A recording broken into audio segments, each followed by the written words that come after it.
Salut les bouseux. Aujourd'hui, nous allons parler d'un sujet grave à travers l'expérience du quotidien. Chaque jour, en France du XXIe siècle, la misandrie est une oppression constante. Le mépris et la haine des hommes sont normalisés. Je n'ai pas choisi de naître homme et la société me fait payer ce crime. Au bureau, encore hier, alors que je sortais des toilettes, ma patronne m'a fait cette remarque. Alors mon poulet, t'étais encore en train de te branler dans les chiottes? Vous savez pas vous retenir vous les mecs, hein? Ah ça va, je rigole.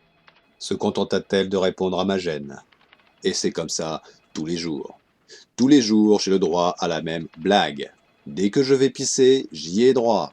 Et elle se croit drôle. C'est ma patronne. Je ne peux rien lui dire de toute façon, même quand elle me reluque la braguette. Plus tard, je suis allé chercher mon gosse à l'école. J'attendais devant, sous le regard des mères. J'en entendais parler entre elles. Pauvre gosse, laissé à son père, il saura pas s'en occuper. Manquerait plus qu'il le viole. Ah les hommes devraient rester dans le garage à réparer les voitures et bricoler, je trouve ça plus naturel. Mais évidemment pour elle, ce n'est pas de la misandrie. J'ai eu le courage de leur faire une remarque. Je leur ai dit que nous les hommes, on est aussi des êtres humains, qu'on a droit au respect, à l'égalité, que c'est de la misandrie. Ce à quoi on m'a répondu: Ah mais je ne suis pas misandre, demandez à mon époux. Il est très heureux avec moi. Les hommes et les femmes sont différents, c'est biologique, on ne peut pas le nier.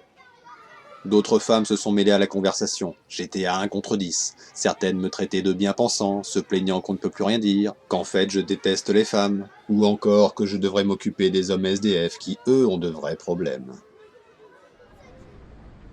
Je tenais mon fils par la main dans la rue, sur le chemin de la maison, je pensais à la société misandre dans laquelle il devra grandir.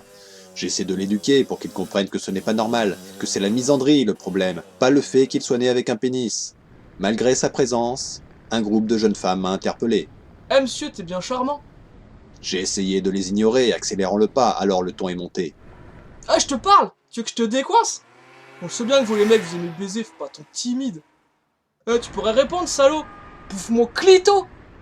Heureusement, à ce moment-là, une femme est venue à mon secours, me défendant, leur disant de me laisser. Elle m'a accompagné jusqu'à chez moi, et puis elle a insisté pour avoir mon numéro. Je lui ai donné un faux numéro, mais maintenant, elle connaît mon adresse. C'était une journée quelconque, à supporter le sexisme contre les hommes. Excusez-moi, je suis un peu ému. Ce n'est pas toujours évident de parler de ces choses-là en public, étant donné l'omniprésence de la dictature féministe nourrie par la propagande de la doxa des médias dominants de la pensée unique politiquement correcte gauchisto-mondialiste. Je sais que je recevrai de nombreux messages de haine, de la part de femmes qui me menaceront de me violer. Malgré cela, en espérant une prise de conscience, j'ai décidé de révéler à la face du monde la réalité que nous vivons, nous, les hommes.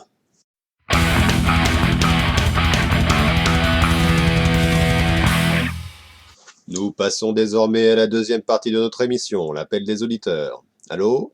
Oui, allô? Encore vous? Avec votre corps de lâche, je doute que des femmes aient envie de vous violer. Ah! Et toc! Je vous ai mis en place, comme dit mon fils.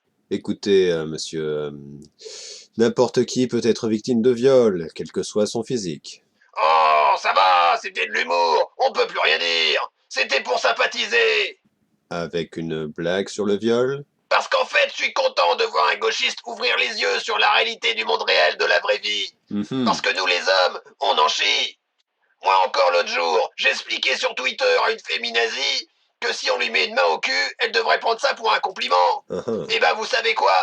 Elle m'a répondu de fermer ma gueule. Je me suis senti agressé, mais forcément, c'est moi qui ai tort.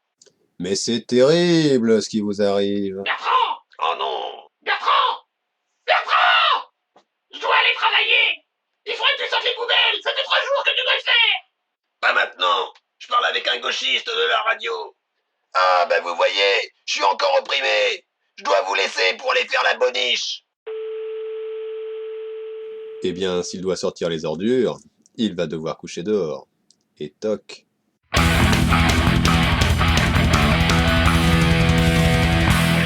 Notre émission est désormais terminée, j'espère qu'elle vous a plu. N'hésitez pas à le préciser dans les commentaires. Vous pourrez retrouver dans la description les liens pour me suivre sur les réseaux et me soutenir sur Tipeee. On se retrouve dans quelques jours pour la prochaine émission chaque dimanche et mercredi midi. Allez, salut les bouseux!